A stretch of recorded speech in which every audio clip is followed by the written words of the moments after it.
Hi, my name's Tom Duffield. I was the supervising art director on Batman Returns. I'm going to tell you some stuff you may know or may not know about some of the background stuff on uh, Batman Returns. And right now, you're going to be listening to some superhero stuff you should know.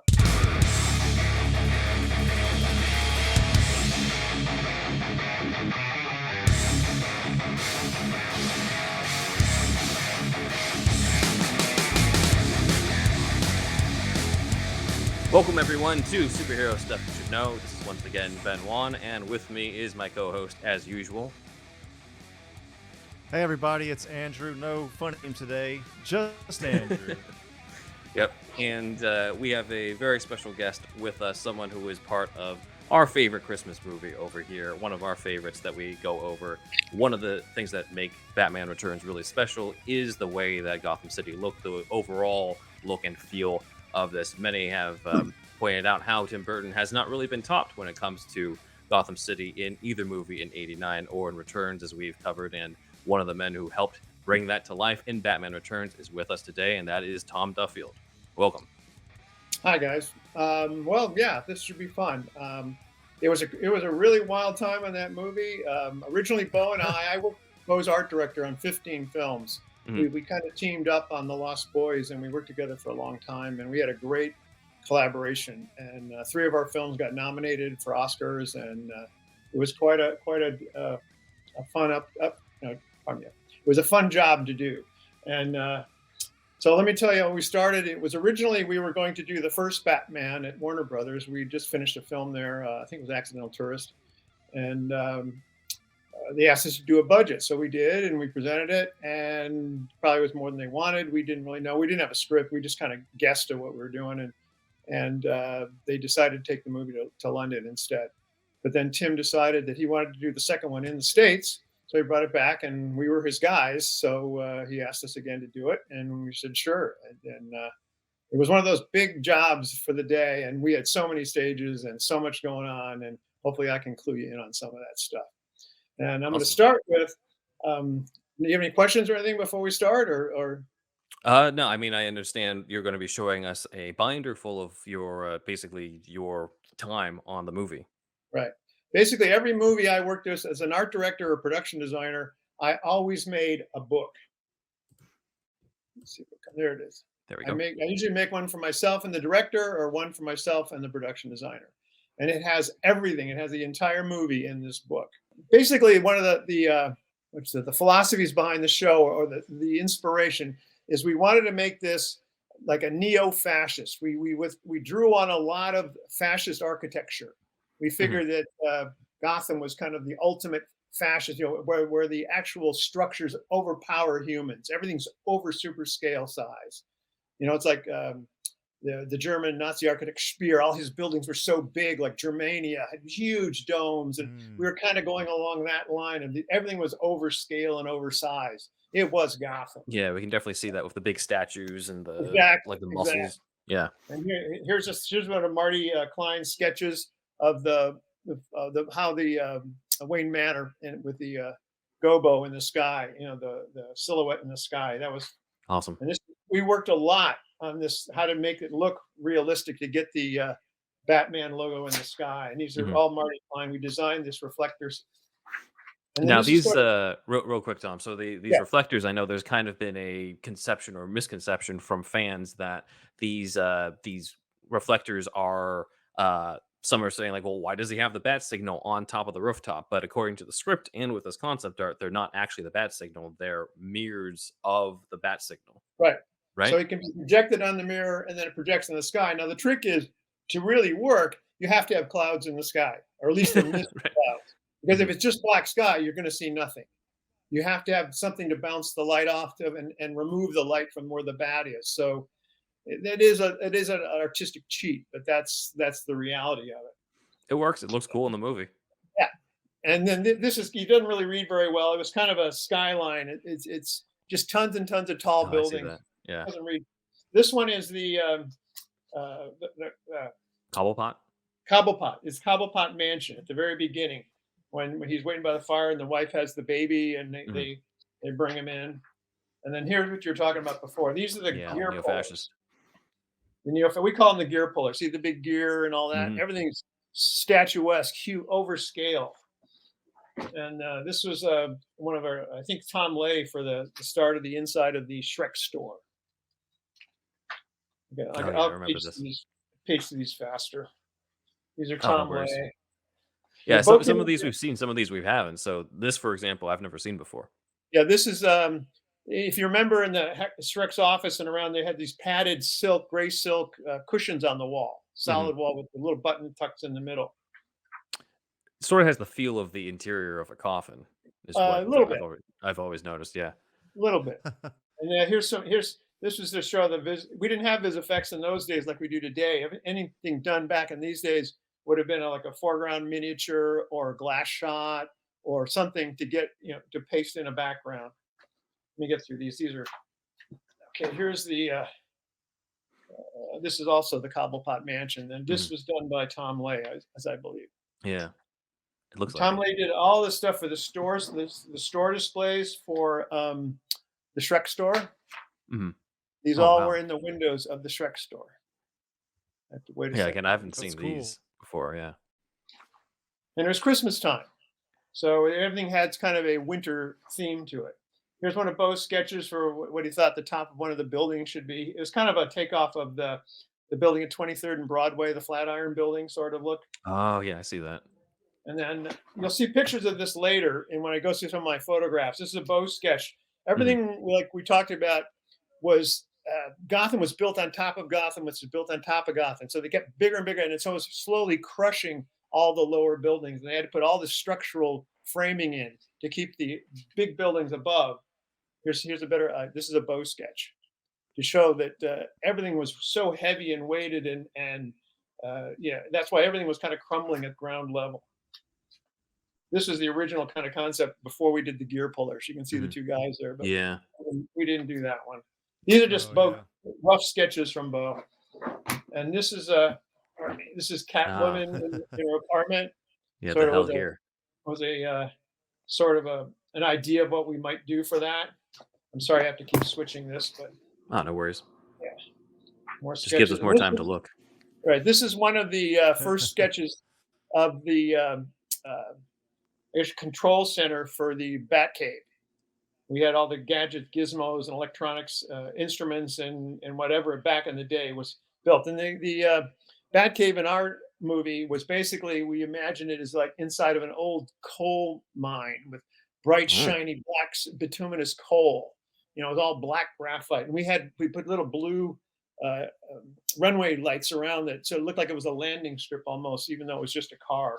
But it looked really cool, the blue against the black. And here's sort of an idea of how we were going. This is before big computers too. I mean, this is like Mhm.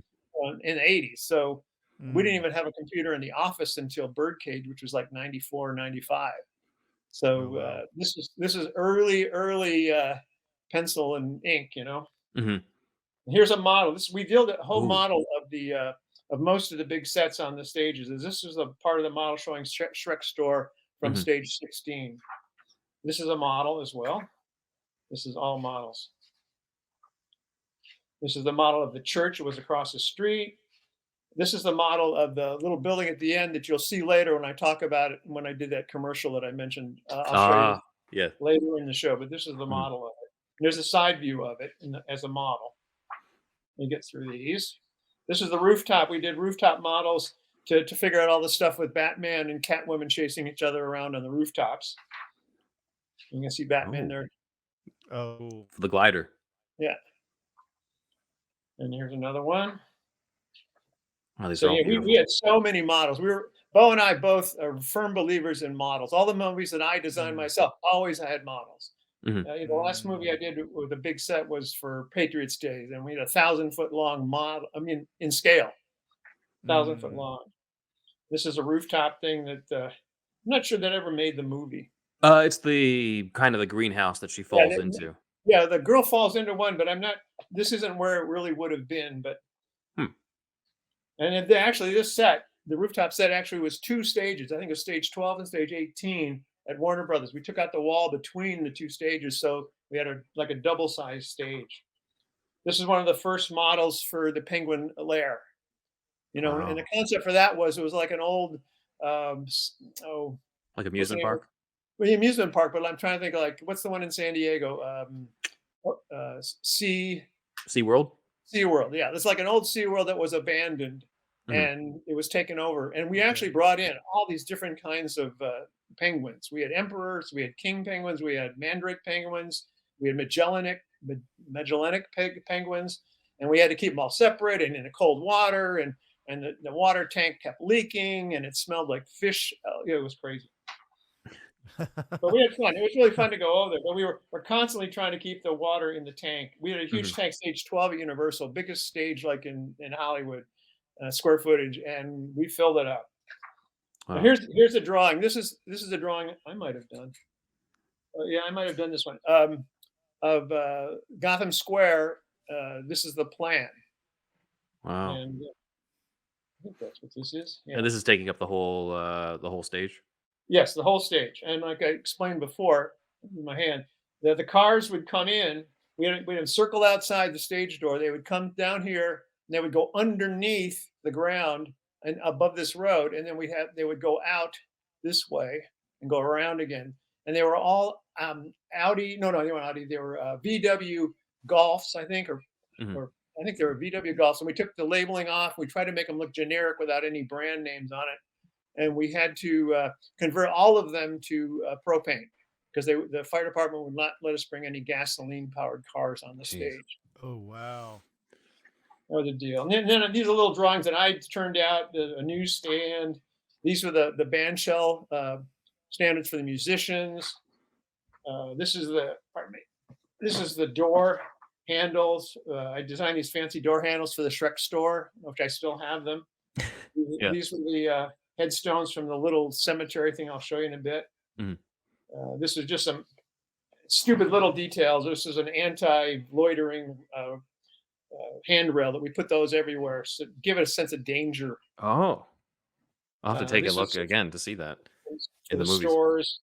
The set dressing gondola. This is the truck with it. The Catwoman falls into at the end. You Oh, know, yeah. Saved by yeah, Kitty Litter.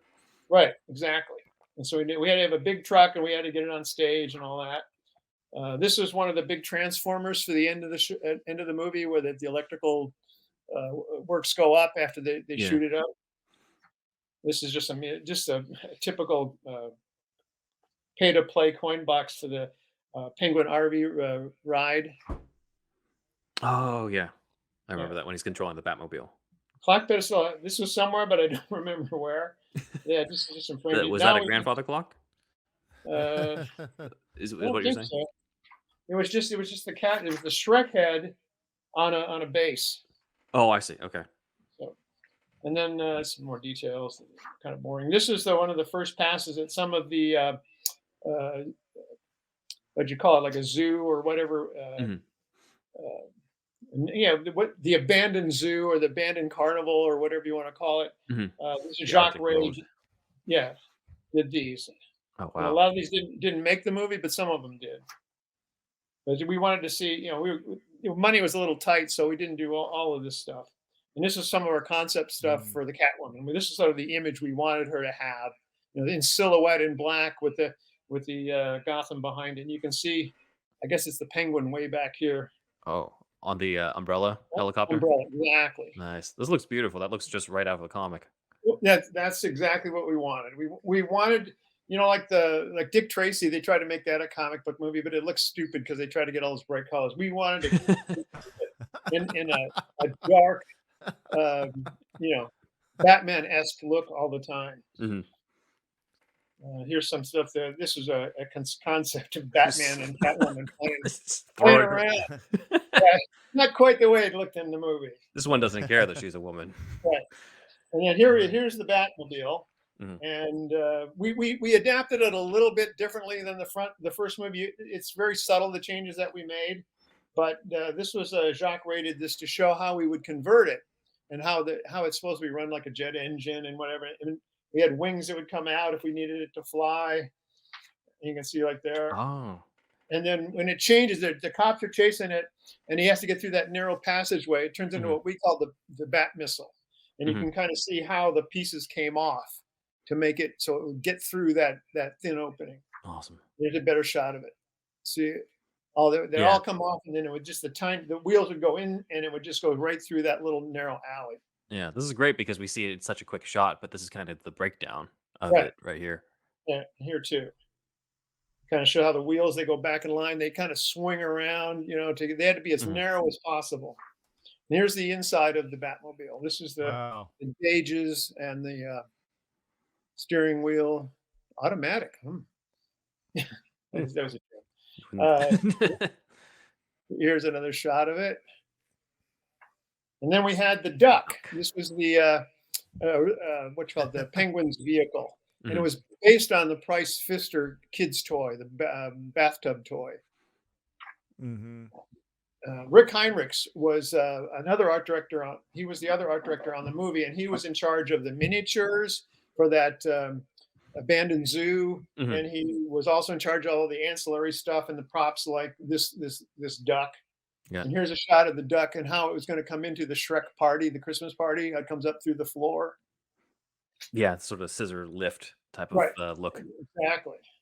And this was something Bo just wanted a street cleaner snowblower kind of thing. I'm not sure we ever did I'm this. not. Yeah, I don't remember this one. And then we wanted to have, it was called the bat ski boat, and it was to go into the sewer lines and the tunnels Mhm. underground. So that was sort of the concept how it started. This is the inside of it, Oh, that's awesome. and Because I then here's mainly some remember more. just the shot on Keaton, but I don't remember like Yeah, the seat and that type of yeah. stuff. So Well, that's that's cool. always happens in movies. They show the actors' faces a lot more than they show our sets. Well, on the show, we want to see the sets. We've seen the Yeah, actors we plenty. always said we always used to say, well, that's the difference between TV and features. Feature shows the sets, but TV just is close up. But here's another. This is Flattery did this one of Mm, this steamboat, and here Nice. it is, sort of how we imagined it going through the tunnels and and partially in the water, partially on the on the actual piping underground, like this shot. yeah, it's like a shark. It's like a manta ray Yeah, type of feel yeah, to it. exactly. We wanted to look dangerous and fast, Mm, but everything was black. mm. And then we did one. I guess there was a scene in the movie where we needed a ATM, and that was our take on an ATM back in the day. Yeah. So I read up on this. This is a deleted scene where the organ grinder just Right, steals from an ATM by basically blowing it up, and so it's kind of right, cool to see what that would have looked like. right. And here was the penguin's playpen when he was a child. You remember they didn't Yeah. want him out, He and you grabs can the see cat. the little duck there. Yeah. And then, yeah. So he always had that on his mind. And this is the carriage where his father, which was what's the name of the actor? Paul Rubens. Paul Rubens, right? He pushed him down to the little creek, and he shoved him off the bridge into the creek. And I can have a little backstory behind the creek. We did it on stage, and the water looked like pool water. It's kind of that green aqua color. It Mhm. didn't look like a believable canal in Gotham. So I went to the paint shop and I asked for some water-based paint tints so I could tint it like a darker gray, black, green. Kind of Oh, typical jeez. creek water. Well, Yeah. they gave me the wrong dye. They gave me oil-based dye. Oh my God. So it coated the edges of the creek and it wouldn't come off. It was reds and purples, and I had to go in with some of the painters and scrub it off the edges of Oh, the. It was a nightmare because you do it and you think you've done right, and then all of a sudden, what the heck? That stuff is it doesn't come off. It doesn't just wash off because everything was white foam along because of snow outside. So we did white painted foam, and the dye and the tints wouldn't come off, and it was awful. I mean, I jeez. really myself busted my butt, and my friends, the painters, we all were down there on our knees scrubbing it off the foam. Well, I mean, I will say the water in the movie does look like, basically it has the right feel to it. The Right. feeling Yeah. of it Well, being eventually going to the that's what we sewer. got. But if you would have seen it first, it looked like a jacuzzi. And we said, "No, you can't push it into a jacuzzi." And here's some of the gadgets and gizmos Ah, that they yeah. had.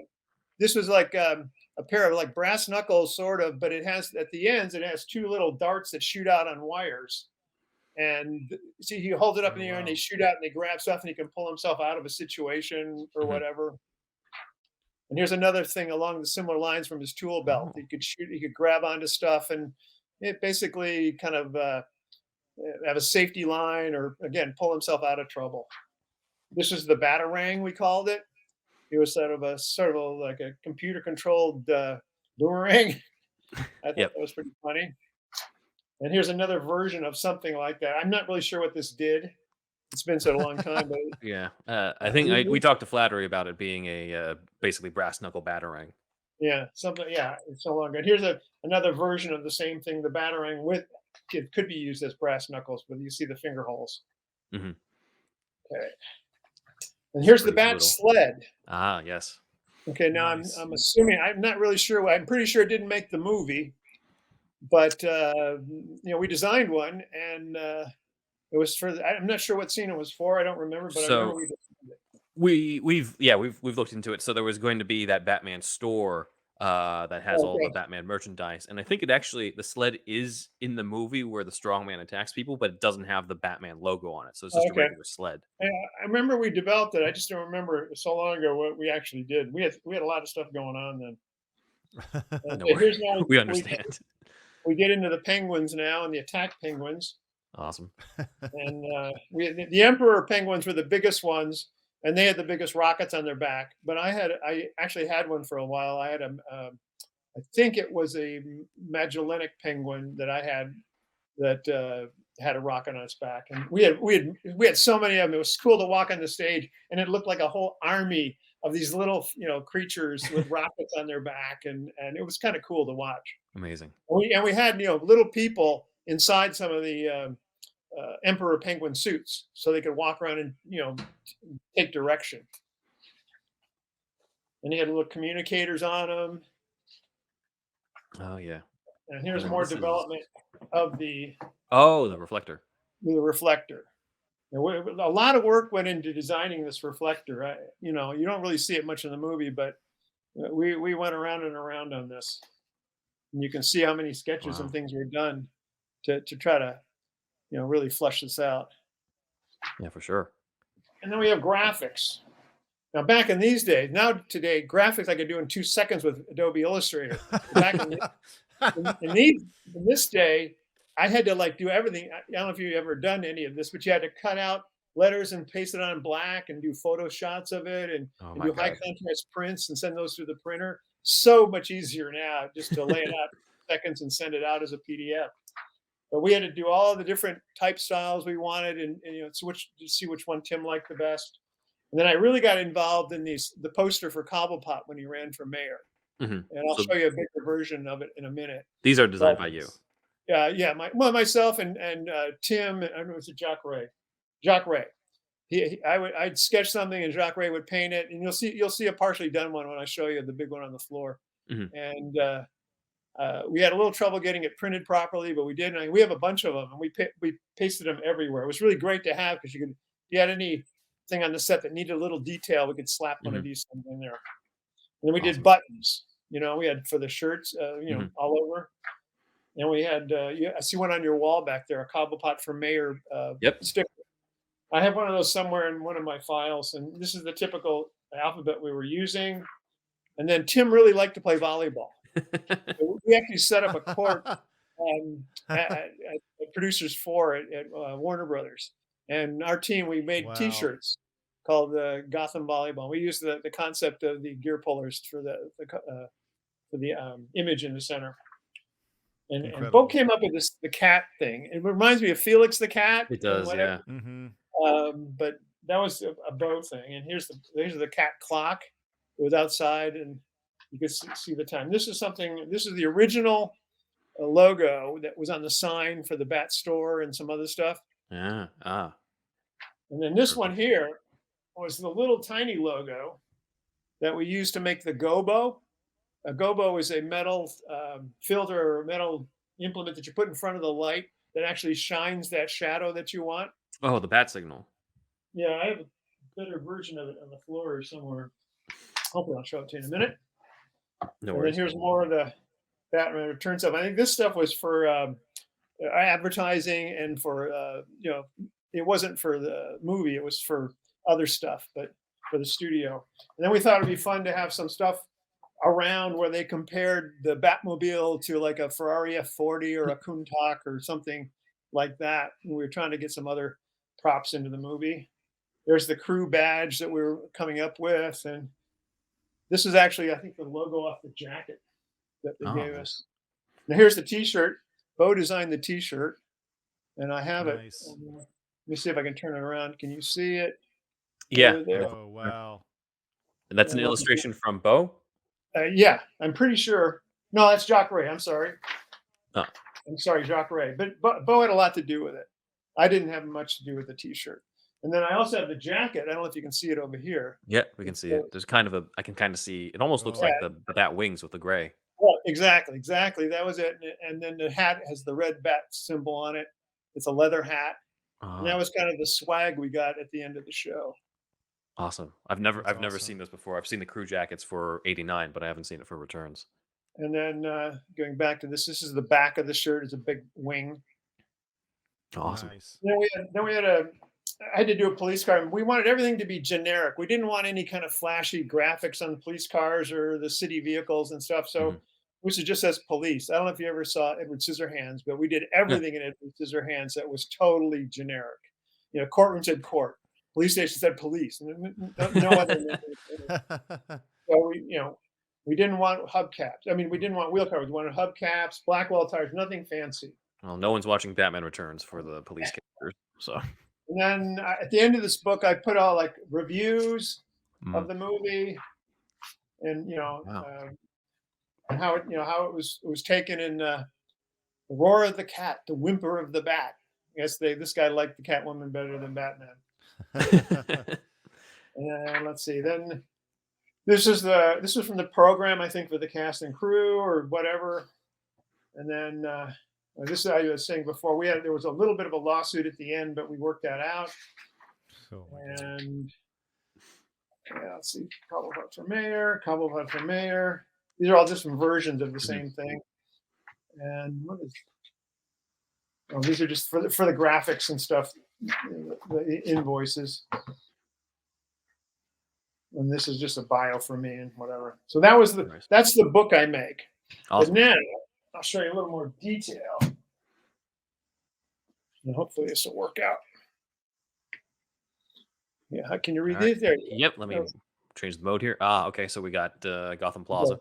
This is Gotham Plaza, and this is with the crew setting in. You can see the people waiting around to get going.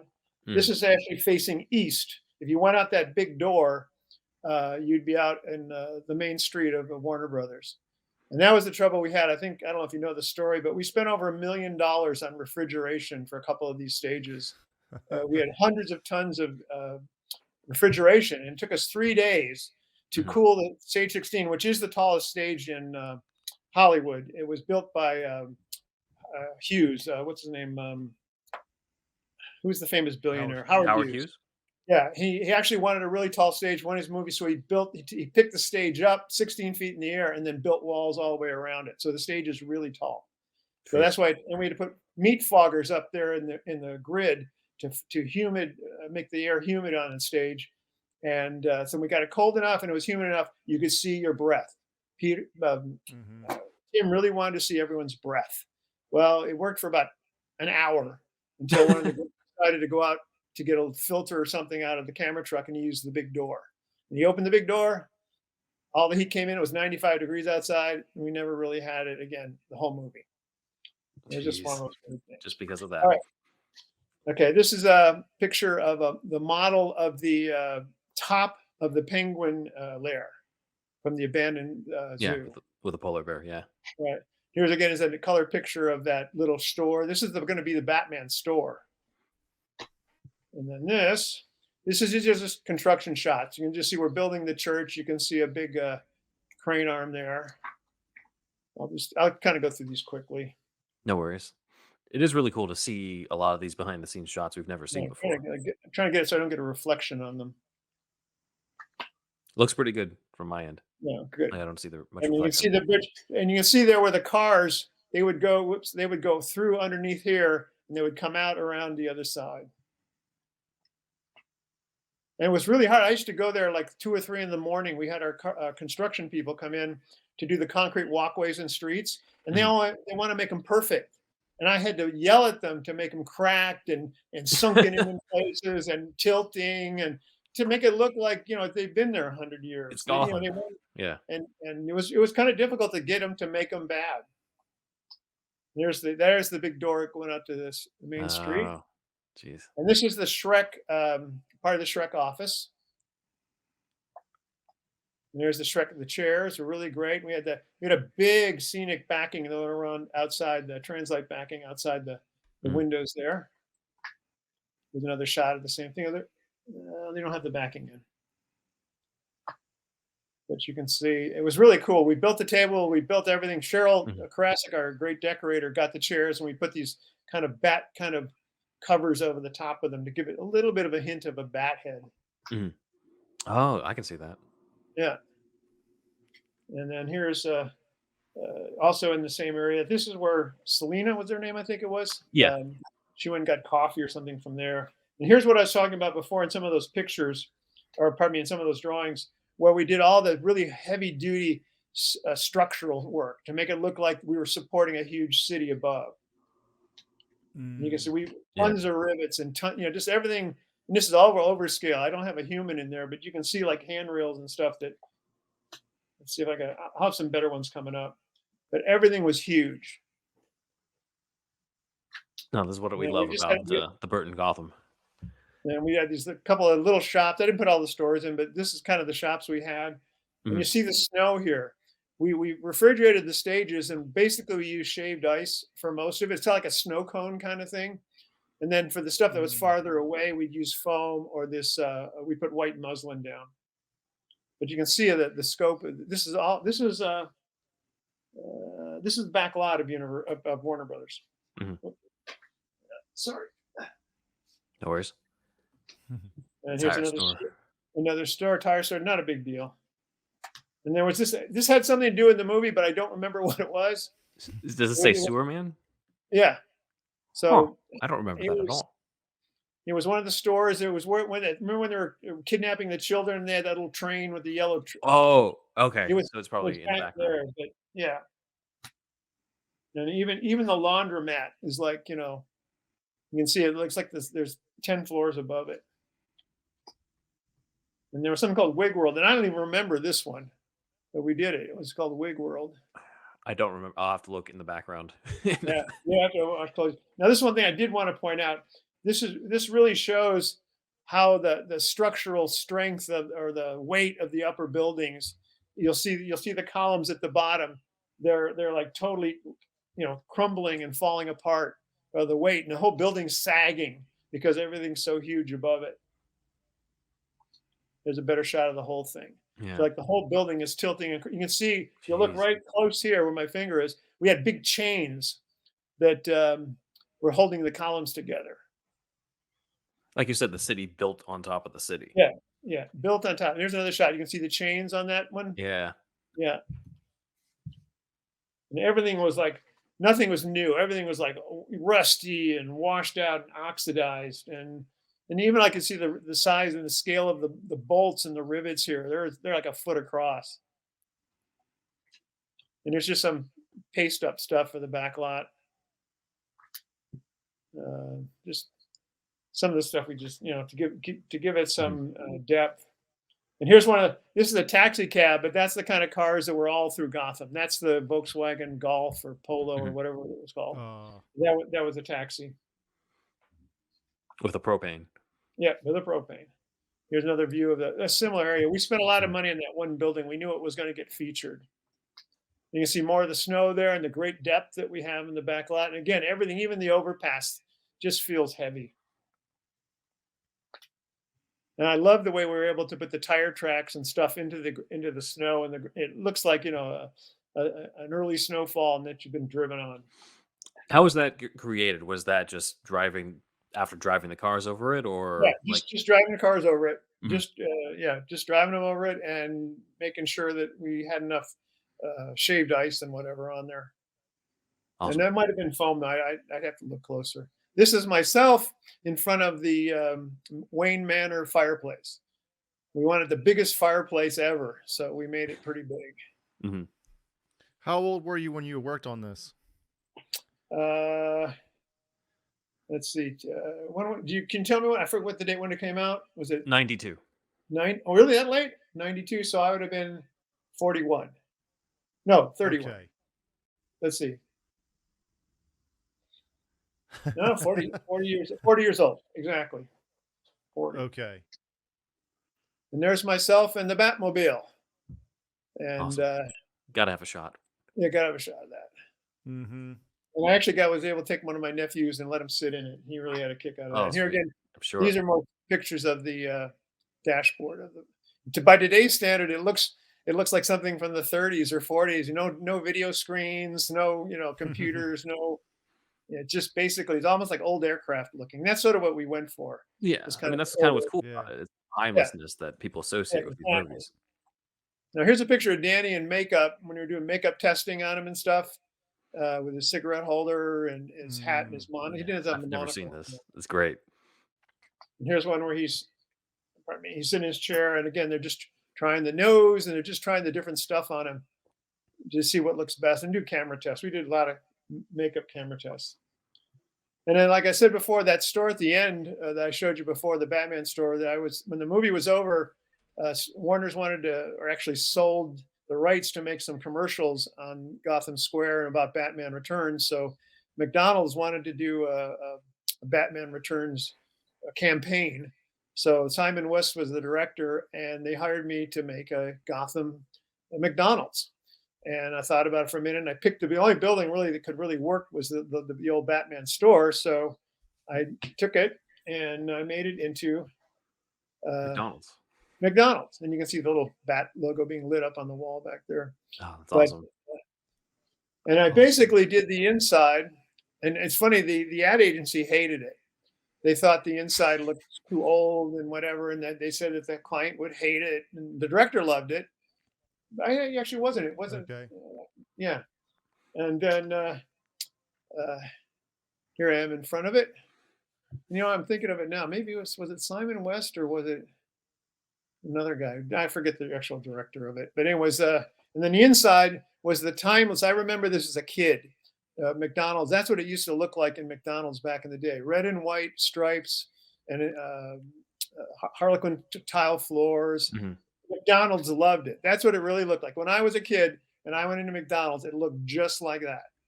Okay. And that's what I could, anybody could do a new modern McDonald's are all wood grain laminate and stuff and look stupid. But I wanted to It's make it boring look in comparison. to me, that looks classic and timeless. Yeah. No, it's carrying over the timelessness of your Gotham Right. into the McDonald's, and that's why Right. it works so well. That's why we love Right. those commercials. And there's that you can see the scale in there. And then I was also approached by Choice Hotels. Choice Hotels, right, and Comfort Inn, and I did a couple commercials for this one. Is the one where this bat case flies up to a window and uses a laser to cut a silhouette and flies through and awards. There it is landing on the bed, and it awards the people. It opens up really kind of fun, and has all this. And that was hard. I had to design all that stuff and make it look like it had rocket engines and could fly through the air. And then the bottom was where the money was. And these people won all this money, and it was an ad campaign for Choice Hotels. Yeah, so there was that one, and then there was a penguin one. Yeah, that you I'm have coming as up with that. That'll be next. And here it is. They wanted to look like the penguins has stayed at the Choice Hotels. And so I said, well, I'll design a penguin suitcase. So we had all these like fish-related stickers on the side, like he traveled to these different places. You can see like a sailfish down here at the bottom. And so that was sort of the concept. And here's another angle on it. Same thing. And then it opened up and it had like sardine cans and fish. And it was I don't know if you remember these commercials, but they used to have famous people come up through the suitcase. They had football players or basketball players would come up through the suitcase and talk about Choice Hotels. And then when we'll share this out to our listeners and our viewers, but these are on YouTube. I found them before we jumped on, so I'll add some links so that people can watch them. That's interesting. If they have these pictures, it's amazing because they're my pictures, and I don't know how they would have gotten on YouTube, but whatever. Well, not the pictures, but the commercials. The commercials themselves. Oh, for sure. And then this is where we had CO2 coming up, and the penguins started marching out of here onto the bed, and then the penguin comes out. They get to stay for free at Choice Hotels. Because I don't think he ever actually came out. They did a quick silhouette of him against the wall. Yeah. And that was it. That was the Choice Hotels. Awesome. Okay. So This is great. now our last batch of pictures, and these are so there'll be some duplicates, but these are big frame and let's see. Oh, Let's see. Hold on. Actually, real quick, Tom, we're going to yeah. take one quick break and then we'll come Okay. back to go over those pictures. Okay. So we'll return after the break here. Okay, everybody, we have a new thing that we do here on Superhero Stuff You Should Know. We are going to start every month having a new GoFundMe and or charity that we're going to give a shout out for. And this month, well, tell them about it, Ben. Oh, this month we are debuting this in our episode about Superman 2, and this is completely related because Valerie Perrine from Superman 1 and 2, Miss Eve Tessmacher, has her own GoFundMe. Unfortunately, for the last few years, Ms. Perrine has had to retire from acting because she is fighting Parkinson's disease. If you've been following her on Twitter, she has been auctioning off different memorabilia from her time in the movies in order to raise funds, but she is unfortunately bedbound.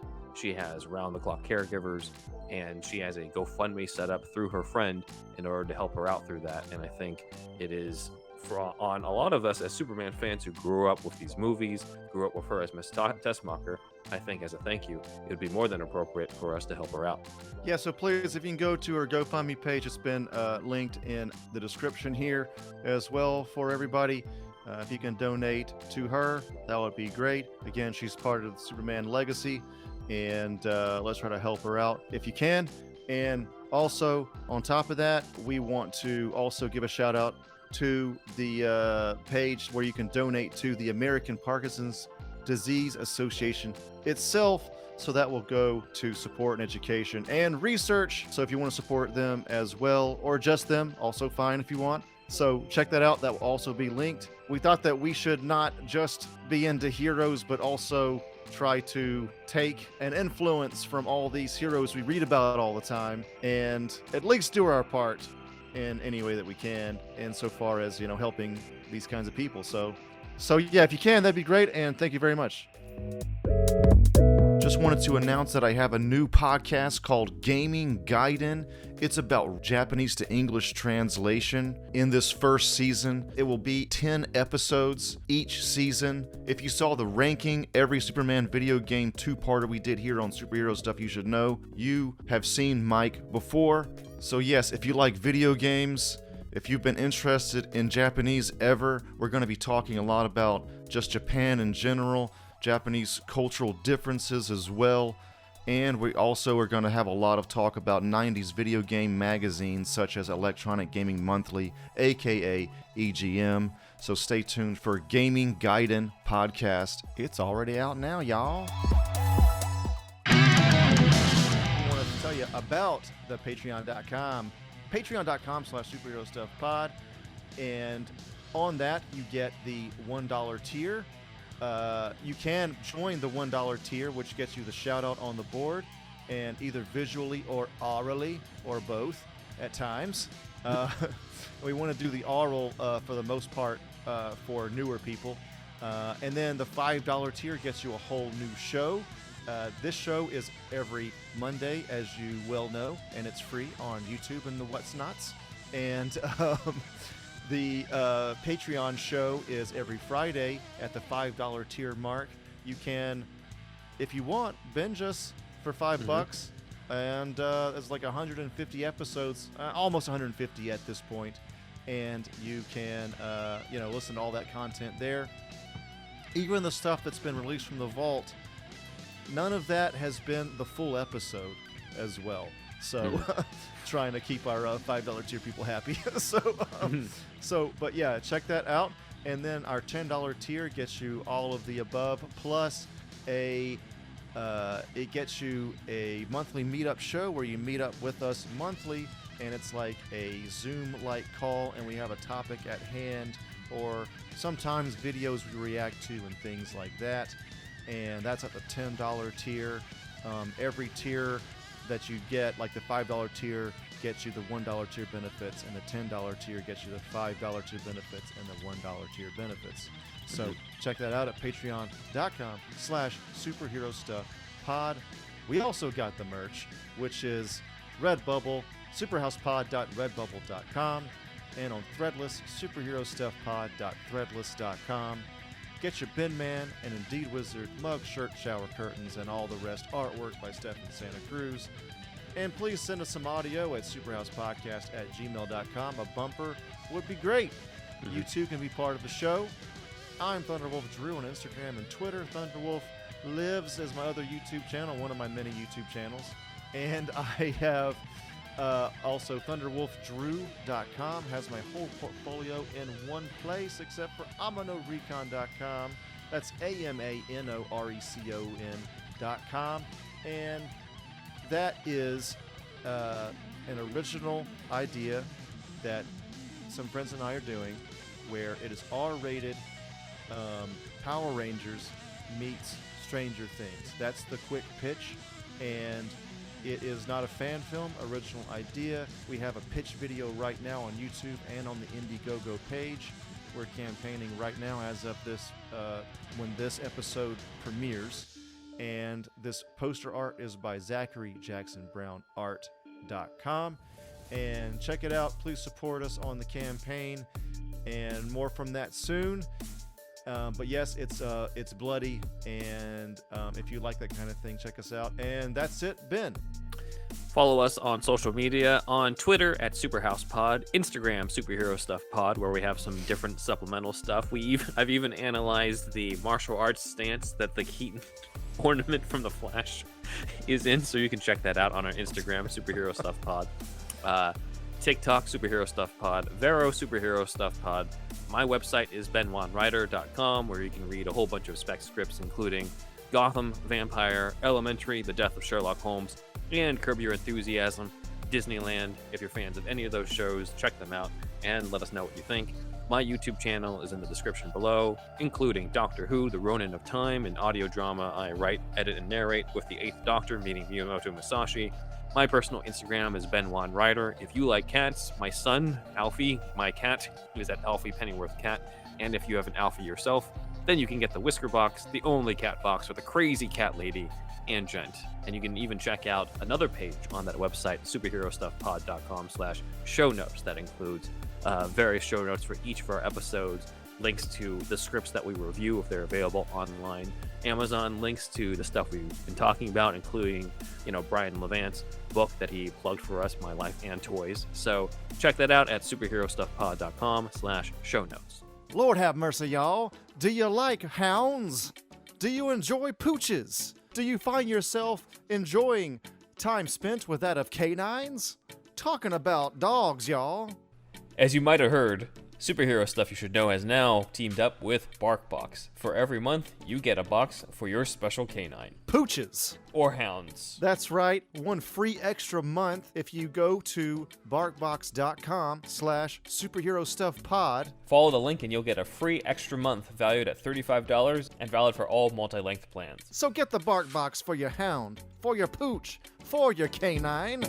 Your doggo will thank you.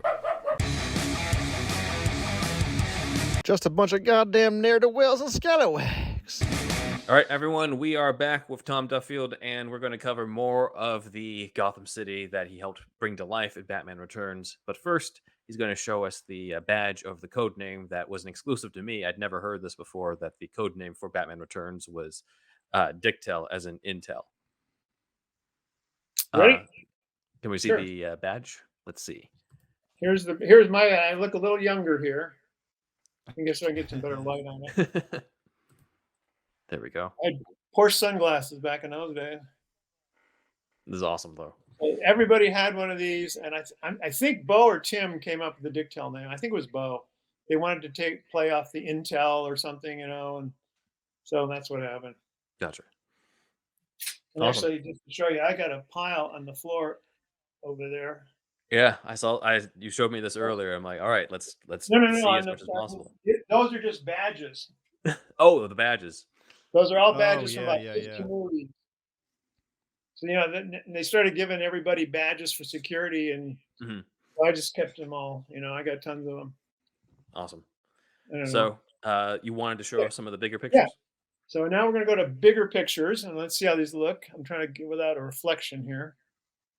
I'm going to do it without. These are so shiny. Unfortunately, glossy pictures. Trying to figure out a way to do it, but not have too much of a reflection. I guess that's This the is best it's this gonna is yeah. get. This is probably the best we can do. Yeah. Okay, and that's Wayne Manor, the living room of Wayne Manor. Ah, the aquarium. Yeah. Yeah.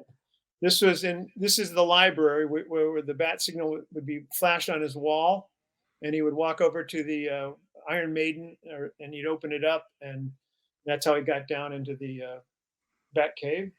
Now we're starting on the big pictures. You'll see some of these are duplicates, but it just kind of shows a little bit more of what we were doing. Hmm.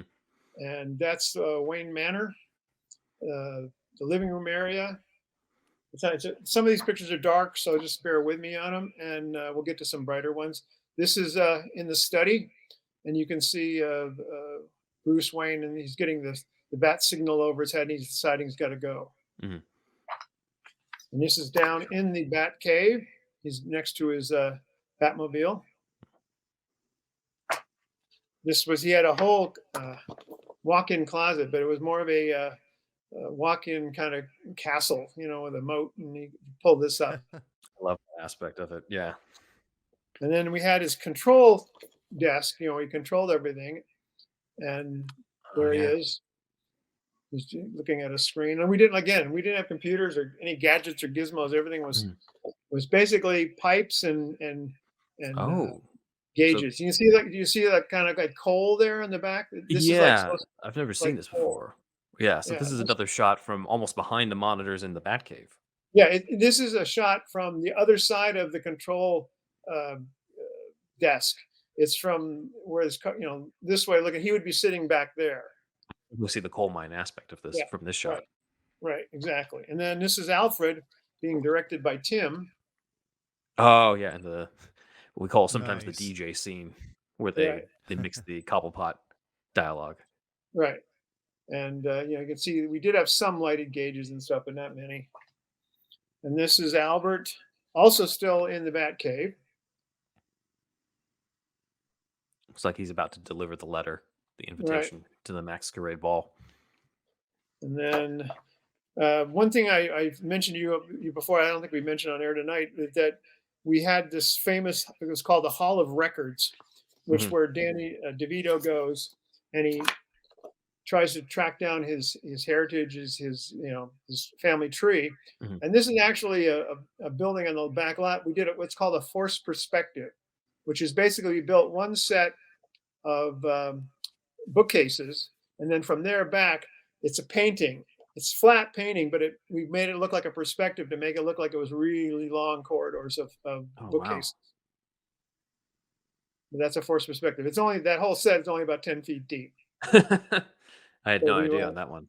It's an old trick that they used to use in the old days. Nobody uses it anymore because now you just put a green screen in there and you put in whatever you Right. want. And we call it the Hall of Records to make some tongue-in-cheek fun with it on the outside, and I'll have a picture of it I think coming up in a minute. Yeah. Is we had Elvis Presley's head on each side of the building, so it was the Hall of Records, like a music record, but it was just a joke. I love this Because aspect of it. everything was statuesque and carved, the statues and stuff. Mhm. We thought it would be kind of funny to put an Elvis-looking kind of statue on each side of the building. That's why we call it the Hall of Records. It's also very subtle because I didn't realize that until you brought it up. Yeah, most people didn't because it was so high up in the wall, we barely saw it.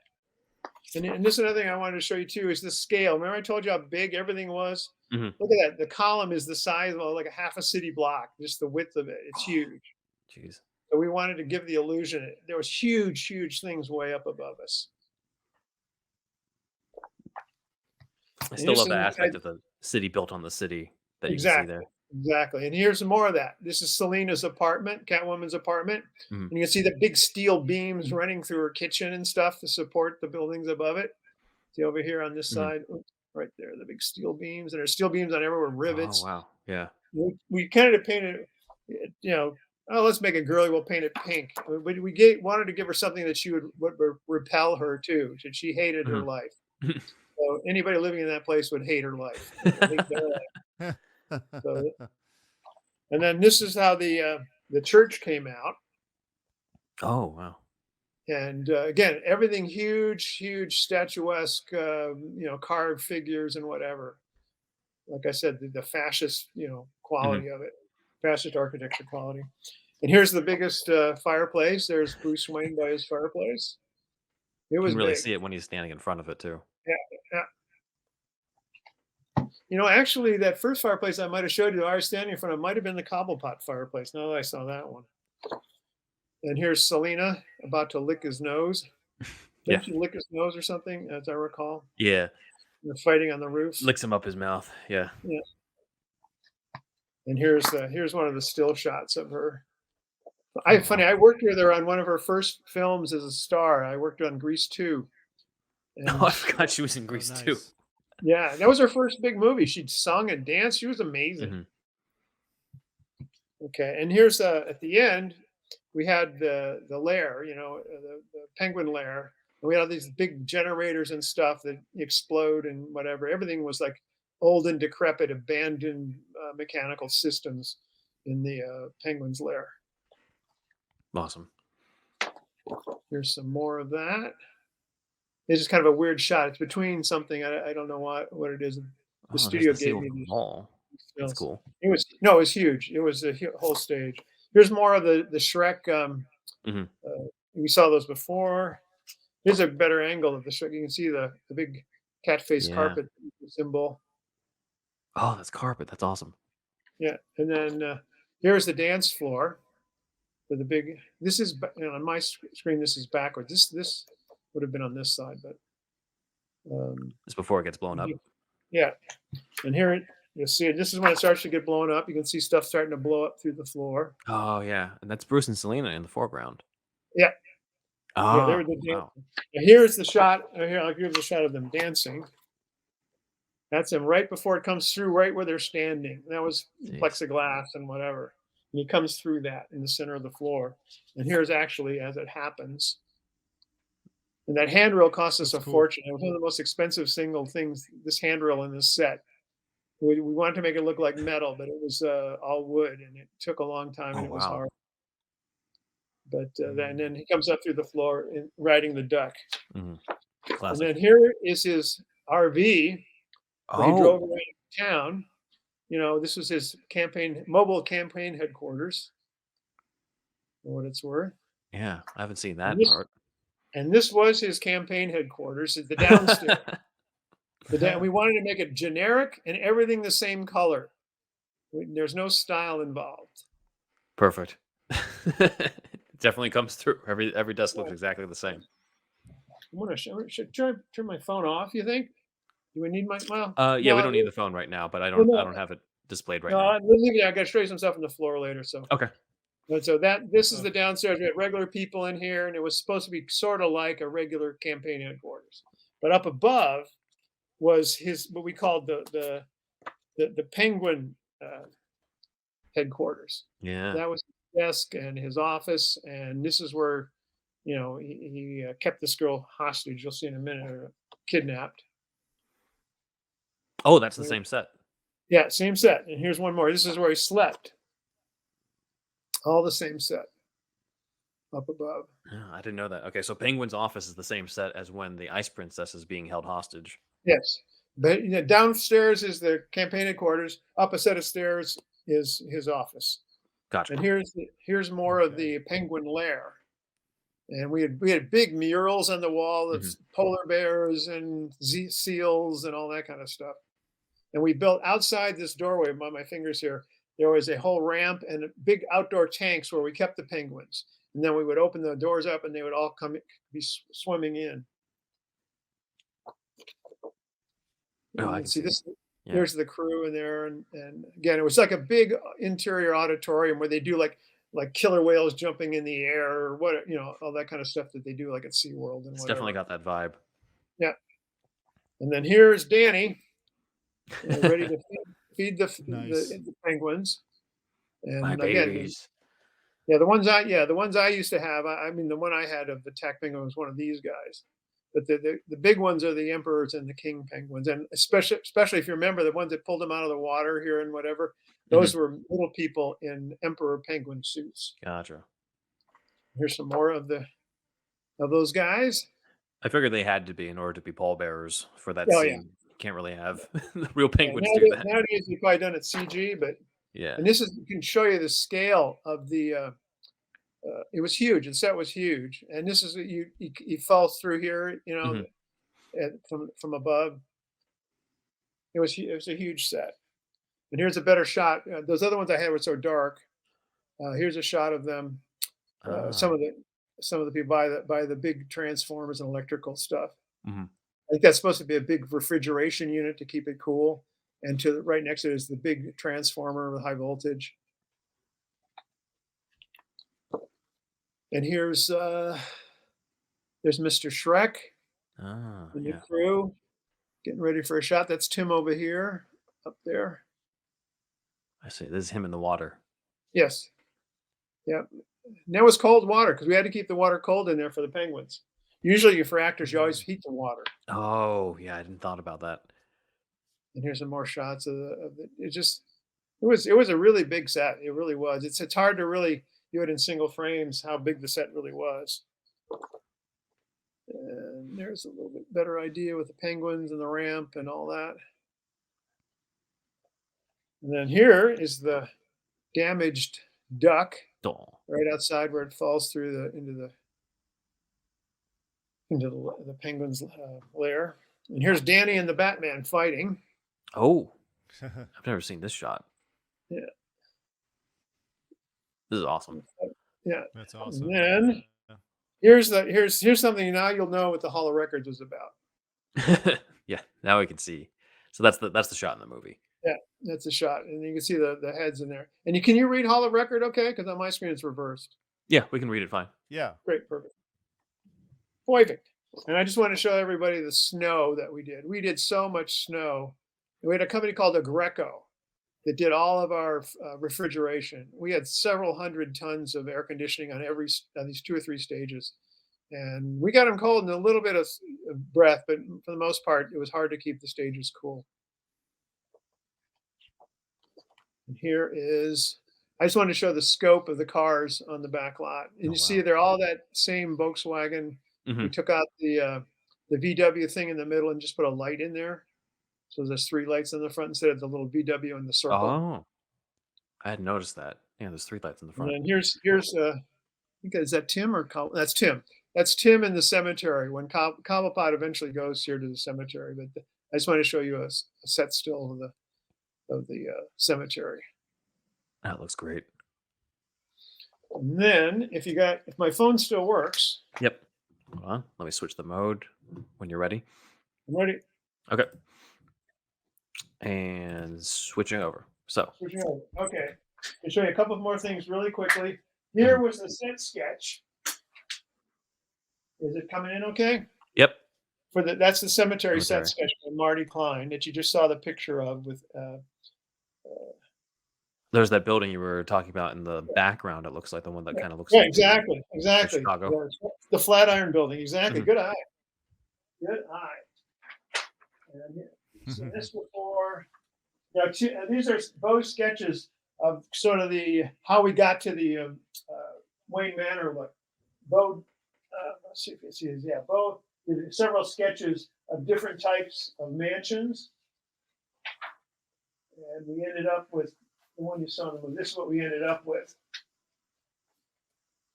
as you can see. Yeah. And then this is the set sketch or the concept sketch for the living area with this. Remember, he has that little thing on the couch with the Catwoman or with Selena. And you can see we really wanted a really big fireplace. Second. And then here's a key frame from the movie. Oh, That yeah. The gear guys. yeah, this is one I have one of these on my wall. And there's the concept sketch for the Cobblepot Mansion. I think you saw a smaller version of that before. And then here is the rough. This is the rough poster that I had to approve from the printer before we went into full-size production and put all the graphics on. I just wanted to get the colors right before we spent the money to have it printed.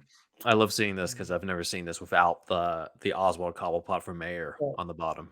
Right. Oh yeah. And that's I have a Texas, bunch of yeah. those with the Oswald Cobblepot. They're in a tube somewhere, but Yeah, and this was a struggle getting this done because before computers, it was so hard to do any of this stuff.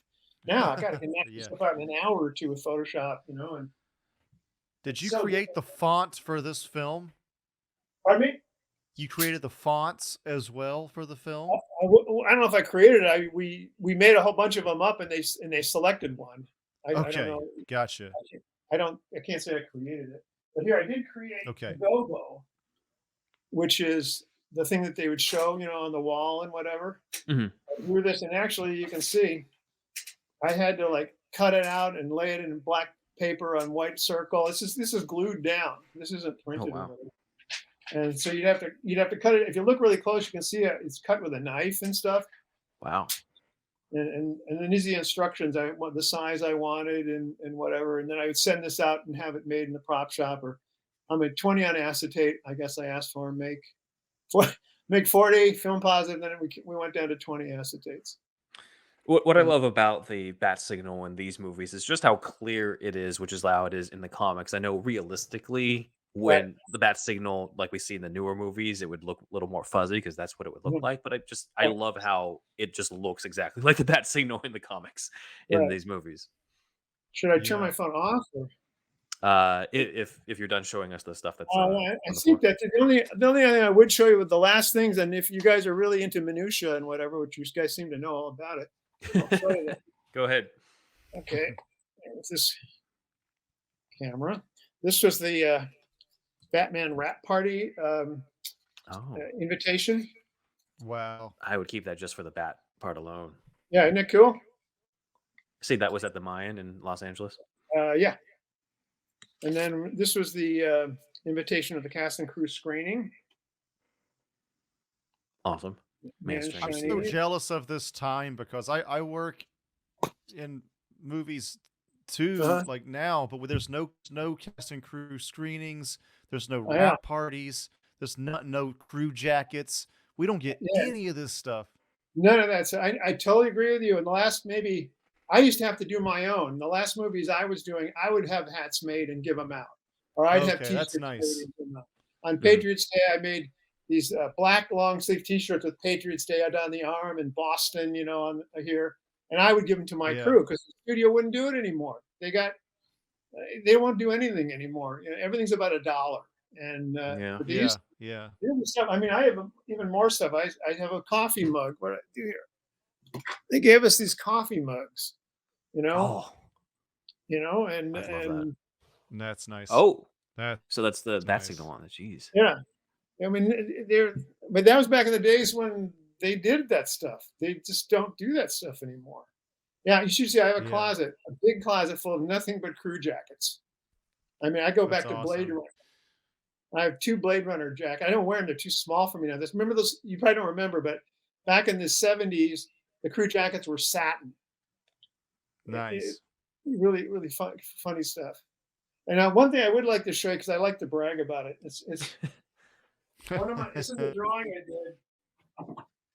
My first freelance job in the business was Blade Runner, and I designed a lot of the vehicles. Oh, And this is oh, hold on. Let me Deckard's highlight this. car. Oh, this is Deckard's car. Yeah, Deckard's car. This is Oh, And this awesome. wow. is the drawing I did of Deckard's car. And this is, and this is just the first page. I mean, there was many pages, but that was my first freelance job. And this is I never got to draw a car before. And So they definitely need to call you if they ever make that Batman Beyond movie. well, I was hoping there's some other movies I wish they would have called me on, but you know, they never call until you find out they're making it, and it's too late. But like they did a movie Right. called The Informant. I don't know if you ever heard about that one. Is that the Matt It was, Damon I've one? heard of it. yeah. Well, that was my dad's company, and I knew all those people. Oh, My dad wow. was the vice president of that company, and Oh, I wow. knew all the characters that they portrayed in that movie. And I would have Okay. killed on that movie if they would let me done that. I'm And sure. the other one was Gross Point Blank. Did you ever see that movie? I've I seen that a few times. Yeah. yes, I I have. Yes. I went to Gross Point High, and Okay. I could have kicked ass on that movie if they would have told me that they were doing it. You were the real They John shot Cusack. that whole movie. They shot that whole movie in Seattle, except for the opening scene and the final scene. But, Wow. Jeez. so I think that's pretty much it. Well, we really I have appreciate kind of an this. I do appreciate it. I've just my first and last question, if you don't mind. Sure, sure. You being an art director working with Tim Burton, does it feel like he speaks your language? Because he feels like he's an art director that became a director. Don't you feel that way? Yeah, basically, he was an animator that Right? became. He started out making signs for Burbank trash trucks. That was his first job. He Okay. designed like Burbank trash or whatever it was. His father worked for the city of Burbank, and Tim got a Okay. job as a animator at Disney. And Rick Heinrichs was his producer, and they did was it Frankenweenie and Yeah. Vincent, and then he did Yeah. his one with Paul Rubens, Pee-wee's something. Pee-wee. Pee-wee's He Big was there, Adventure. yeah. And then he called us, and then we did Batman Returns with him. We did Beetlejuice, Edward Scissorhands. I designed Ed Wood, and like you said, to your thing is that Tim has a certain style, and after a couple of movies, you grab it. And that's what was so easy for me to work with him because I know what Mhm. he likes now. And we say you get kind of get to know him. Tim is a graphic guy. He doesn't like all kinds of texture and filling a set. He likes to walk in and have a couch, something stupid on the wall, and a lamp. I mean, he likes basic. It's a certain style. If you look at Edward Scissorhands, that's the best grab of his look. And that and some of the stuff in Ed Wood. It just there's a certain stuff that at least I in those days Tim may have changed. I haven't seen Tim for several years, Mm. uh, Okay. but he lives in London now, and Yeah. It but just feels like I'm sure you don't have to name any names, but I'm sure you work with directors that don't know how to communicate to you as an art director. And with oh yeah, Tim, most of it them. seems like Tim Burton seems like he's the kind of type that's really keyed into your language, probably. Right, and he gives you a little scribble drawings. I tell you, the best at that was Ridley Scott. He would give us something called Ridley grams, I can see where he that. would do these little things, and he was amazing. The pen would never lift, and you give it to him, and he'd be, "Whoa, that's amazing!" I would say those are That's the cool. two, and the two most graphic directors I ever worked with.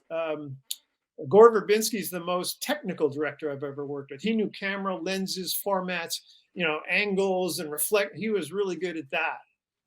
Some of the other directors I worked with I don't even know how they got to be directors. But, You said Ridley Scott was good at technical stuff. oh yeah, oh yeah, really, yeah. Mhm. Yeah. He's like I'd imagine he's so. way up there. He's in a Hall of Fame, and Okay. Yeah. I've heard James Cameron is similar with that, with the technical yeah, well, side. Well, James Cameron used to be an obviously. art director, Okay. so Right. Yep. Okay. that There we makes go. sense. Yeah, matter of fact, I know Ben Proctor is one of the production designers on the Avatar that just came out. He worked Okay. next week. I think they come up on their 10th anniversary. He worked on it almost 10 years. Oh, wow. One movie. One Yeah, movie. that is wild. Well, that's believable for those movies. Yeah. Right. it's a I mean, good yeah, paycheck. I just watched an interview with him, and he showed it, and his movie gives me a headache. I mean, all this stuff. But they had the two designers. They had one that did Ben Proctor did just the Earth stuff and the gadgets and gizmos and vehicles and stuff, and the other guy did this stuff on what's it called, Pandora, Mhm. and most of his stuff was Uh-huh. CG. It's almost all CG, his stuff, and they had to combine the two. Okay. It was pretty good. My still my favorite one this year for production design is just on what they had to do is All Quiet on the Western Front. It's Okay. Cool. I just watched an interview of them. It was amazing how big the set was. Huge area that they built. It was crazy. I mean, they're all great. All five of the movies that are nominated this year are great. Right? But I don't know. It's hard to tell them apart. They're all great. Mm. Uh, I but did have one think, last. I did have one yeah, last question for you, Tom. sure. Is that as somebody who's helped bring Gotham City to life on film before, has there been other versions of Gotham that have stood out to you, either beforehand or since then? Yes. The one they did in Chicago, I really liked. I don't remember the Dark. name of it.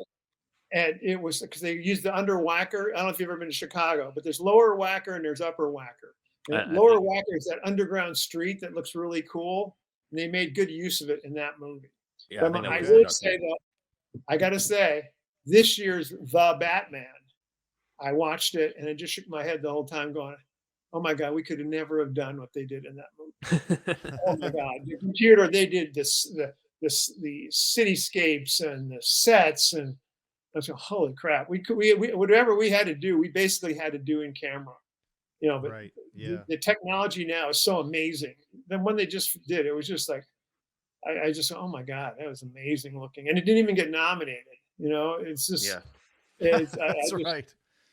I was just amazed how good it was. I mean, the movie was kind of slow at the end. Although James Patterson or Robert Pattinson he was kind of believable as Batman. He felt a little bit more on edge than some of the other Batmans. I mean, like I can't say I don't go into specifics, but some of the other Batmans weren't so good. And Joel, I know Joel Schumacher. He did the one. Uh, was it George Clooney or which one George did he Clooney. do? Yeah. Yeah, Yeah. that one. You know, I don't know. It Not that got a hot of a little. take for you to say that about that one. Yeah. Yeah, but I love Joel. I did Lost Lost Boys. Boys with him, and he was really Oh great. yeah. Yeah.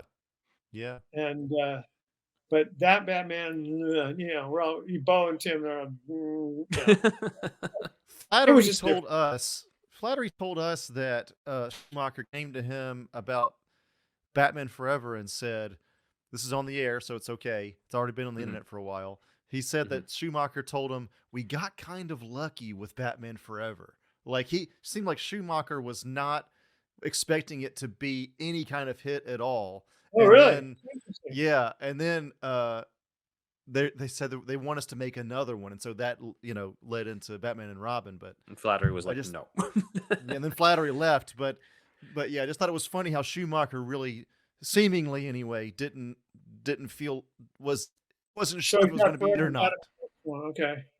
Yeah, Yeah, it got a little bit more towards the TV kind of Batman Mhm. than the darker Batman. Everyone complained our movie yeah, was too dark, but to me, it's that one and the one I just saw this year I think two of the best ones. I don't know if you've seen this year's, but Oh it's yeah, pretty good. yeah.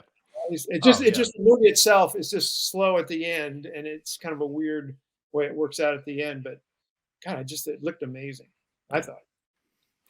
it's Well, I awesome. mean, like you said, there's certain things that they did that you wouldn't have been able to do, but I'd also argue there's a bunch of things that you guys did that they wouldn't have been able to do now just because they're just not used to it with all the computers and stuff. Like the fact that you've had to do so much of the stuff on set with, just fixing the color of the way the water looked in the creek and Oh the yeah, cars and the snow and the refrigeration for the breath, even though I know that only lasted like an hour or so on the set. Like all that type of stuff is why we appreciate these movies and why like it's something that's very special for a lot of the yeah. Batman I fans on the show. I was driving home one night. I'd been up 36 hours straight, and I was driving home thinking, "Oh God, I'm gonna finally go to bed." I get a call from Tim.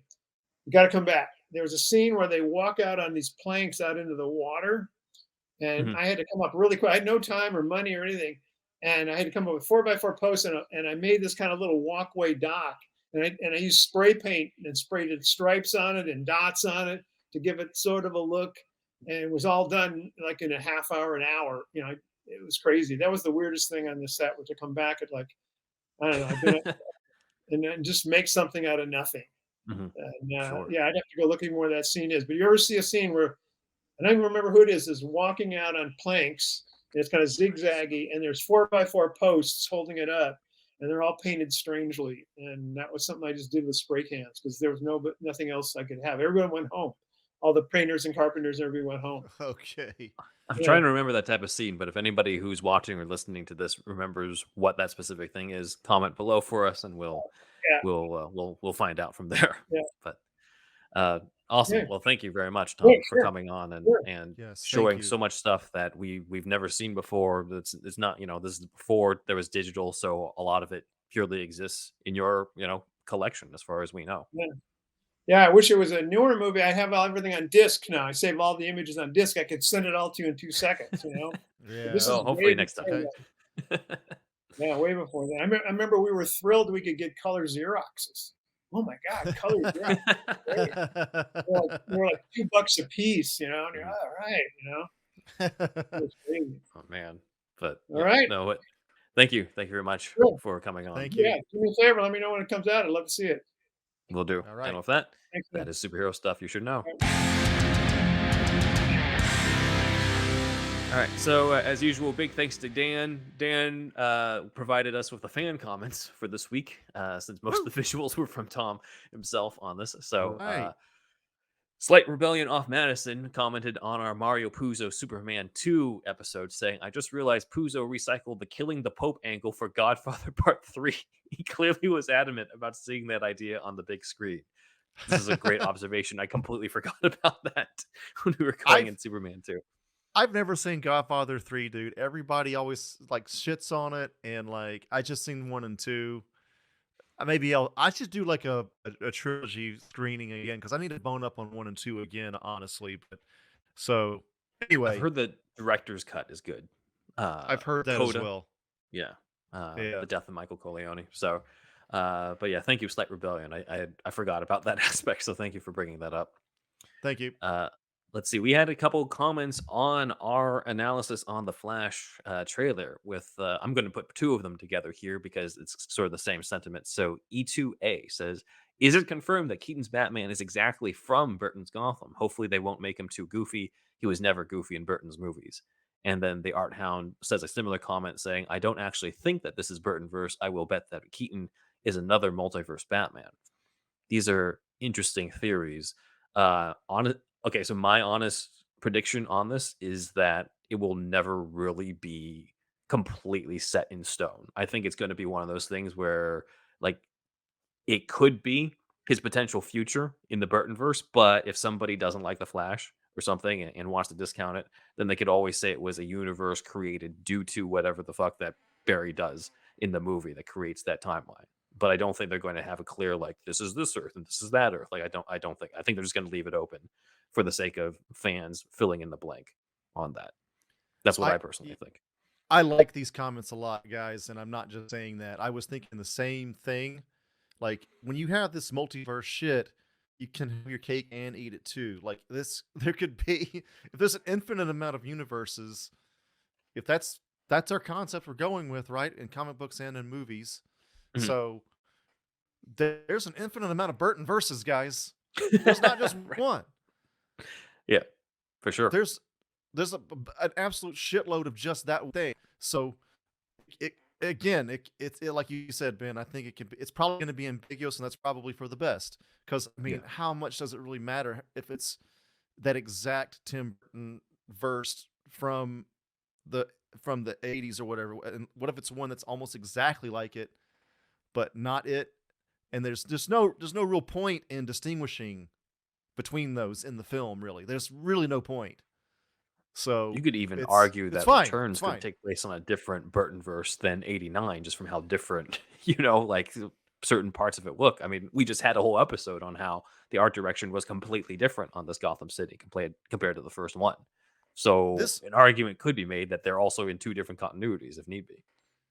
It's basically yes. It's very well could be because again, if we're doing this whole multiverse idea, then it's not just one single universe is infinite. Every universe is also infinite or like Right. infinite versions of that, Mhm. right? Like Yeah. God, it's like when you think about this space shit, it really like can blow your mind. But yeah, I totally I kind of think along these lines as well as these Mhm. commenters here. Yeah, yeah, especially this day and age with like we're so continuity driven. We're so on like, is this canon? Is this not? Is this a continuation of that? That like back in the '90s, we wouldn't have cared. We would have just been like, oh, Keaton's back. But now, like, I think that if there's anything that feels off to people on this version of the Keaton Batman, there's going to be that out in the movie where it's just like, oh, look, maybe this is just a variant of Keaton in the Burton verse, and you can just believe it's separate from what happened in Batman Returns and Batman '89. So I mean, just that's remember, everybody, it's going to be about the emotions and what the character's Mhm. going through mainly, right? I mean, and then some of the Yeah. spectacle, but like if you don't get caught, don't get caught up in the weeds too much on who pumps a Batmobile's tires. That's how Yeah. I think anyway.